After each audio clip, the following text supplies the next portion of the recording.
So, eto na nga po yung ating finished product. And lalagay ko po dito at insert natin yung before nung ating project, ano. So, eto na po yung ating finished product para naman dito sa isang side. Kung nakita nyo, papakita ko dyan yung before nung ating landscaping, ano. Pero ngayon, ayan na siya. Look. Diba?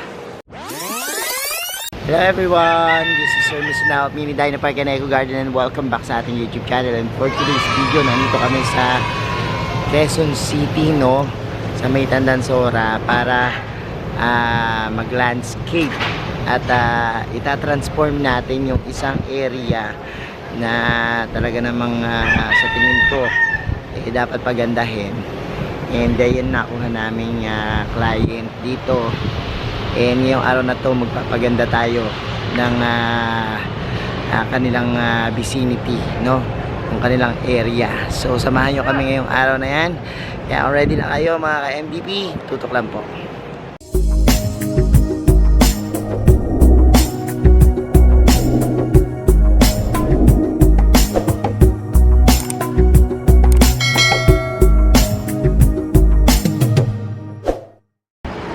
So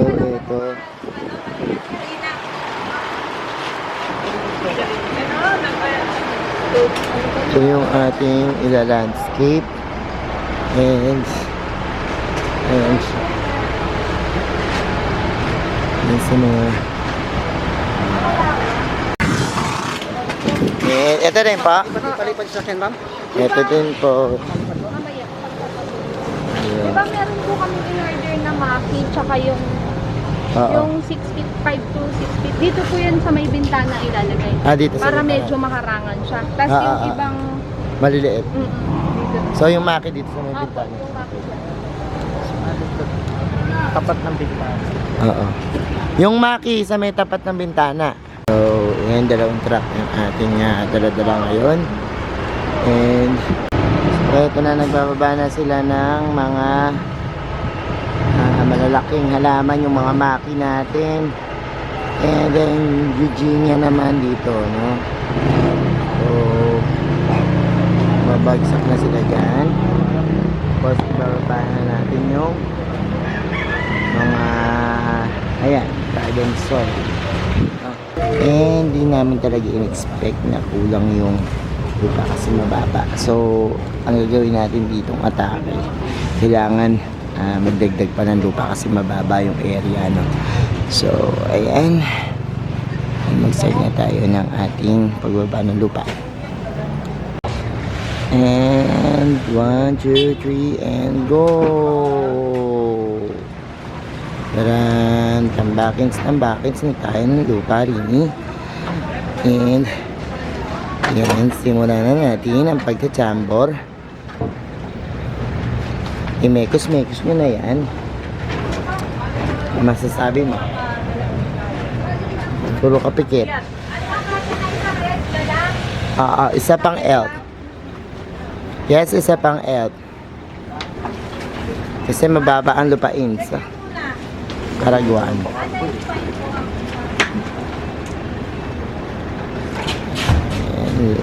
Isa Elvis.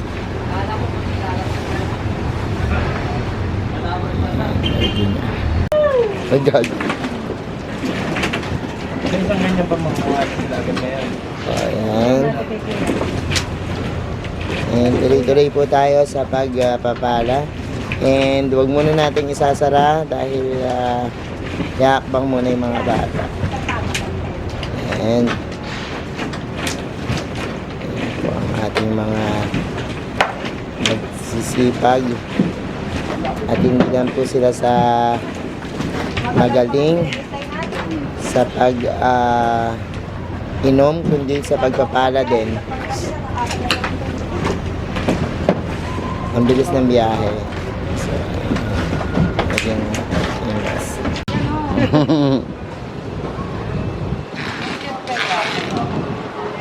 Siguro to, no? Medyo may Ayan, mura to, mahal.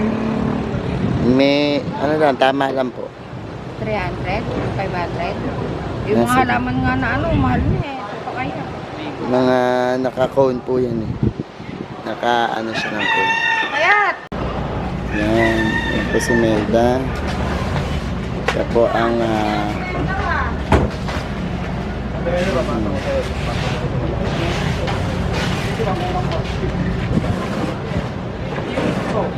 so, ngayon nga mga kasalukuyan binababa yung iba pang mga plants dito sa ating ayan.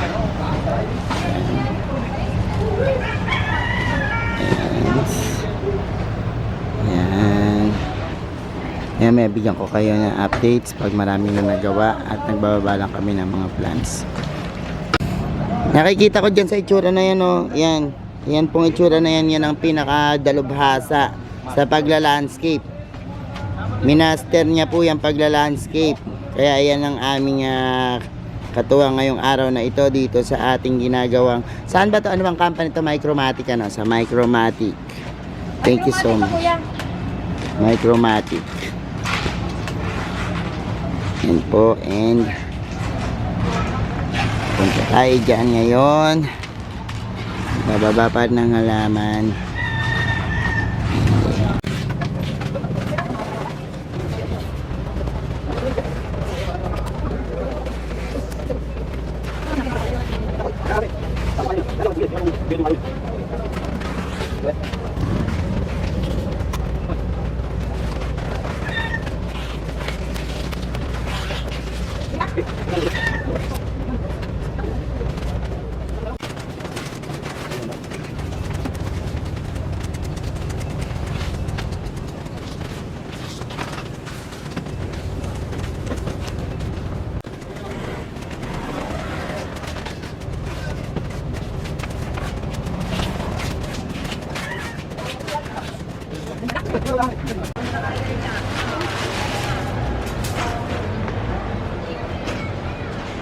Medyo may rider dyan paakot na sa labas. Sa may sakulangan na bibigay kami na lang pa.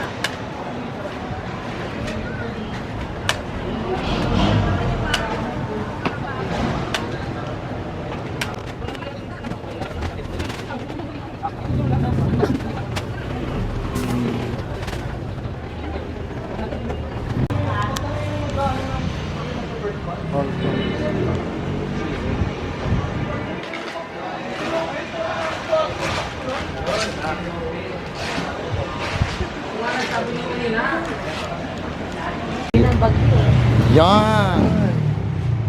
Yan! Yan! Makita nila talaga na. Yan! Ganyan na, ganyan, Para ganyan. makita rin yung halaman, hindi puro ako. Ay, yan! Mapapirate na yung ayos mo. Okay lang yan. Sharing tayo dito, sharing tayo sa Mini Dino Park and Eco Garden. Yan, ganyan lang po talaga ang expert. Ang expert na. Labas mo lang ng konti yan, sabi ni Sir. So dito na tayo dun sa ating second phase.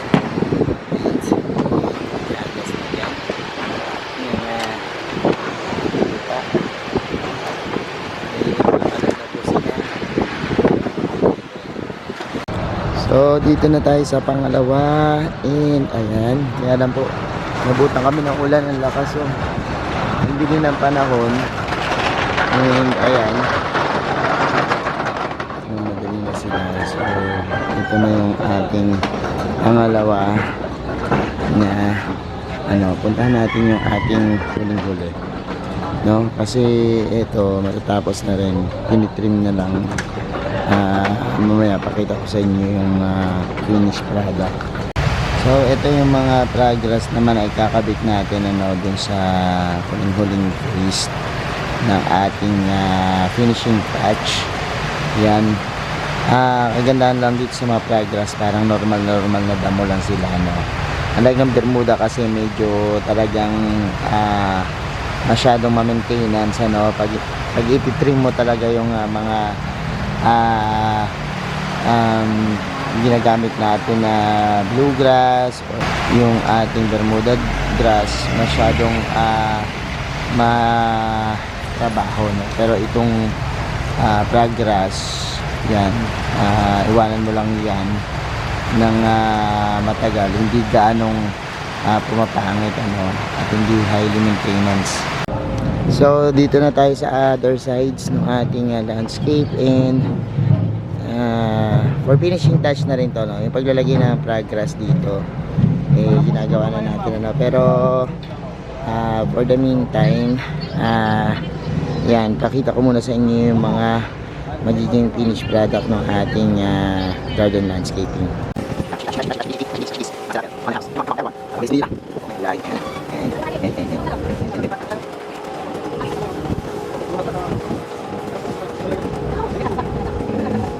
Masasabi mo? Pagod. Hagod. So, eto na nga po yung ating finished product, and lalagay ko po dito at insert natin yung before nung ating project pero this one is yun na yung ating finale, and ang laking pagbabago from tambakan ng mga kung ano-anong nakita natin kanina, ngayon ganyan na po siya talaga at ano ba yung mga ginamit nating halaman, meron tayong mga pikara, white angel, sheplera, at syempre yung ating magagandang mga yuchinya and ayan na po yung ating finished product, and yung area dito na kung saan merong mga kulay black and parang cemented na lagyanan, kinubera natin ng yuchinya din, and ganyan lang kasimple yung ating landscaping parang minimalistic lang siya and very aesthetic lang. And syempre yan yung ating although umuulan, kailangan pa rin timakin yung mga bagong landscape, like for example itong Eugenia kasi mabilis tong malungkot at mag-withered kapag sobrang araw kaya kailangan balanse yung pagbibigay sa kanya ng tubig at tigmak na tigmak after landscaping. So ayan, pinapadiligan natin kay Tute, pero to top it all, ganyan po yung ating kinalabasan ng ating landscape dito sa Micromatic warehouse. So kanina nakita nyo naman kung gaano yung itsura nito, pero ngayon simpleng-simple lang, pero ang ganda ng ating garden landscape. So eto na po yung ating finished product para naman dito sa isang side. Kung nakita nyo, papakita ko dyan yung before nung ating landscaping pero ngayon ayan na siya, look, diba, ang ganda na niya, and grabe finishing touch na lang kami, nagliligpit-ligpit na lang at inabutan kami ng malakas na ulan, pero today ayan na, ito yung request gusto nila Chinese 5 lang yung nandito kasi may feng shui dyan pero maganda yan dahil talagang parang kino-cover niya yung bintana anyways ang ganda ng ating gawa dyan, may sheplera, yung ating mga pagliit, and hanggang dito sa may bed. So linis lang muna tayo, hindi yung kabuuan ng ating landscape dito sa kabilang side naman. Yan.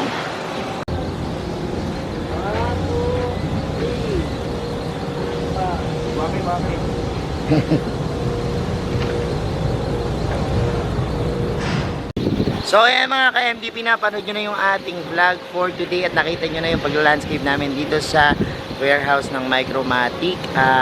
Patronize nyo yung kanilang mga produkto kasi within the vicinity, ito palang nakita ko na talagang may pagpapaganda nung kanilang mga lugar at the same time yun yung tinitingnan natin yung pagmahal sa kalikasan, sa nature, at syempre yung gusto yung maganda yung paligid kaya nakalikin po natin yung kanilang mga produkto, Micromatic Thank you so much sa inyo panonood ngayong araw na ito, at sa mga interesado po magpa-landscaping, pwede nyo kaming kontakin sa aming pages, may Dino Park and Eco Garden or Hermes Sunaco Plants. Yan po at sa mga hindi pa po nagsasubscribe sa ating YouTube channel, kung bet na bet yung gatong usapan, lands and gardening, and syempre yung mga garden ideas, mag-subscribe na po kayo. Huwag nyo kalimutang i-hit yung notification bell para laging updated sa aming latest upload Pati po sa iba't iba nating social media account sa ating TikTok, Instagram, Facebook page. Search na po Hermes Sunaco or Mini Dino Park in Eco Garden. Makikita nyo na yan. Salamat na maraming mga ka-MDP. And this is Hermes Sunaco nagsasabi sa inyo ng happy planting. Bye-bye!